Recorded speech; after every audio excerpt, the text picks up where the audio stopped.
Avec l'humilité que je m'impose devant un tel parterre de participants, devant un tel auditoire, que je me permets, avec votre permission, bien sûr, de développer de manière succincte quelques observations issues de ma brève expérience à la tête de quelques établissements pénitentiaires et de mon travail de thèse. Mon intervention soulignera surtout les freins à l'action de réinsertion sociale des détenus et ex-détenus. Je demande à l'assistance de supporter mon franc-parler et la verdure de mon verbe, car dès qu'il s'agit de prisonniers et de prison, je laisse parler mes tripes.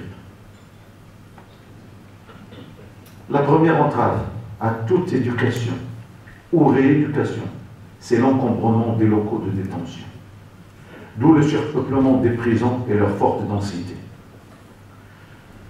Lors de la première ébauche de réforme du mastodonte pénitentiaire, entreprise dans le sillage du boom phosphatier et sous l'impulsion d'un jeune directeur, M. Mustafa Al-Alaoui, qui s'est entouré d'un pléthore de collaborateurs dévoués et compétents, la question s'est très vite posée de définir l'espace vital minimum par personne dans le système de l'emprisonnement en commun. Un standard de 3 mètres carrés pour chaque individu a été retenu comme espace vital minimum, auquel s'ajoute un espace conséquent pour la promenade, la restauration, les activités éducatives, socio-culturelles et sportives étaient à prévoir.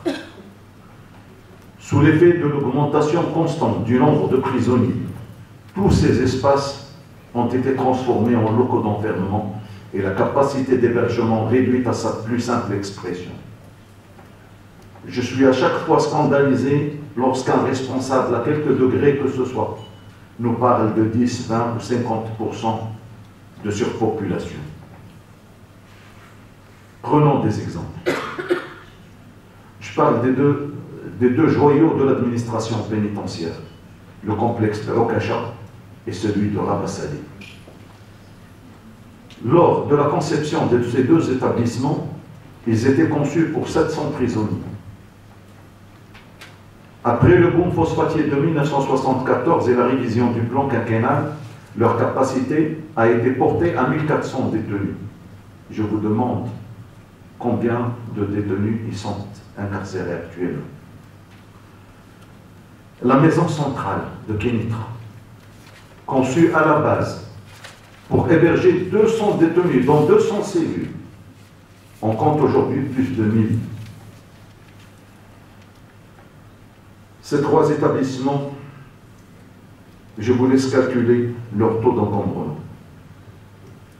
Quels sont les standards d'hébergement retenus dans le discours officiel qui nous parle de ces 10 ou 20% d'encombrement? Dans quel établissement pour l'emprisonnement en commun la règle des 3 mètres carrés est respectée? Aucun à ma connaissance.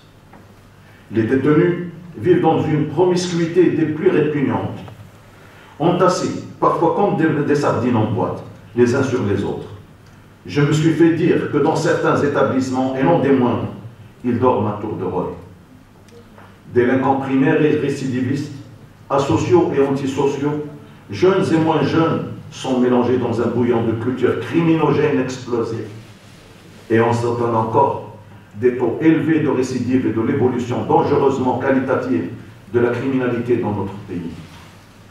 Nous estimons le dépassement de la capacité théorique des établissements pénitentiaires entre 200 et 105% selon les cas, si l'on se réfère aux études interdisciplinaires ayant abouti à fixer cette capacité d'hébergement en 1974.